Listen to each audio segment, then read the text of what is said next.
tout est bien qui finit bien. Jeudi soir, un pétrolier mauricien s'est échoué près des côtes de la Réunion, dans l'océan Indien, renversé par le cyclone Batsirai.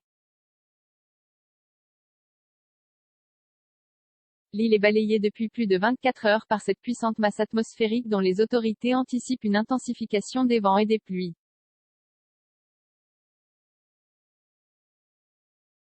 L'équipage du navire a finalement été sauvé et ramené à terre dans la nuit de jeudi à vendredi. L'opération périlleuse, très technique et inédite de sauvetage des 11 marins du navire TREST Astar s'est déroulée avec succès entre 2 h et 4 h du matin, a salué le préfet. Cette opération s'est effectuée, dans des conditions météorologiques très défavorables, houle, vent et pluies extrêmes, et sur une zone d'intervention particulièrement difficile, plateau friable de la coulée de lave 2007. A ajouté la préfecture, précisant que 32 personnes, sauveteurs et équipes médicales, étaient engagées dans cette évacuation. Les marins, épuisés, ont été pris en charge à leur arrivée sur l'île de la Réunion par le service départemental d'incendie et de secours, SDIS.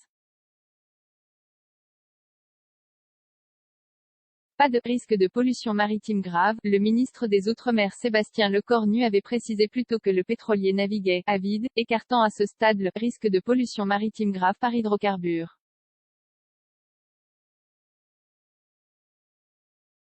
En difficulté, le pétrolier n'a pas pu être remorqué et s'est échoué en raison de l'état de la mer.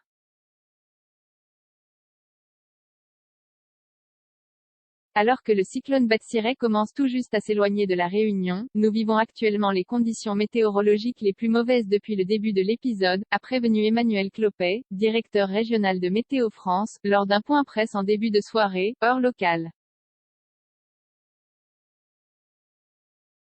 Il a évoqué des vents allant jusqu'à 150 km/h, et plus de 500 mm de pluie enregistrés dans les Cirques 200 mm dans le massif du volcan du Piton de la Fournaise. Alerte rouge toujours en vigueur, la dégradation va se poursuivre dans la soirée.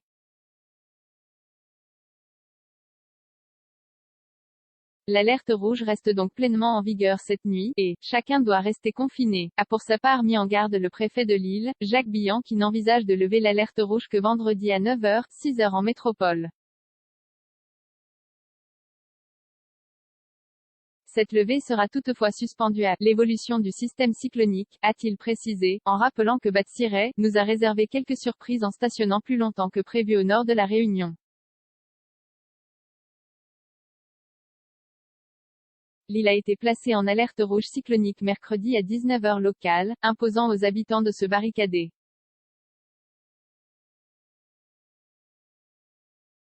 Lever l'alerte rouge ne veut donc pas dire retour à la normale.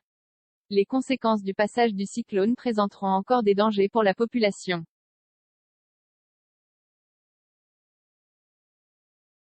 La prudence restera donc de mise et les déplacements fortement déconseillés, sauf cas de force majeure, a assuré Jacques Billan.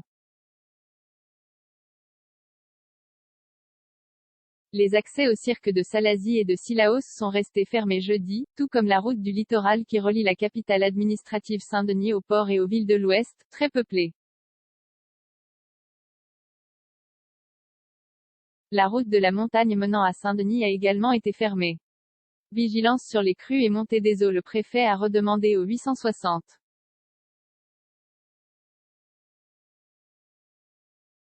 000 habitants de l'île de demeurer vigilants en matière de crues et de montée des eaux. Nous avons toujours 7 cours d'eau placés en vigilance jaune, mais leur passage en vigilance orange est à prévoir dans les prochaines heures au regard des précipitations.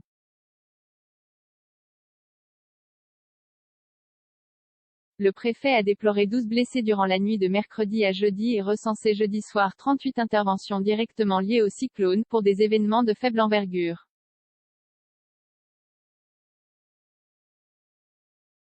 « 10 personnes ont été intoxiquées au monoxyde de carbone, dans la commune du Tampon, à cause d'un groupe électrogène. Un sapeur-pompier a par ailleurs été électrisé au cours d'une intervention sur un feu de pavillon à Saint-Denis, et une personne blessée au Tampon après une chute depuis un toit. Des coupures d'eau perduraient sur l'île et 43 634 foyers, restés privés d'électricité jeudi soir, selon le préfet en fin de semaine. Batsirai devrait toucher les côtes de Madagascar et notamment la région de Mahanoro, prévoit Météo France. L'impact pourrait être majeur pour cette région et de fortes pluies pourraient toucher la moitié sud de Madagascar.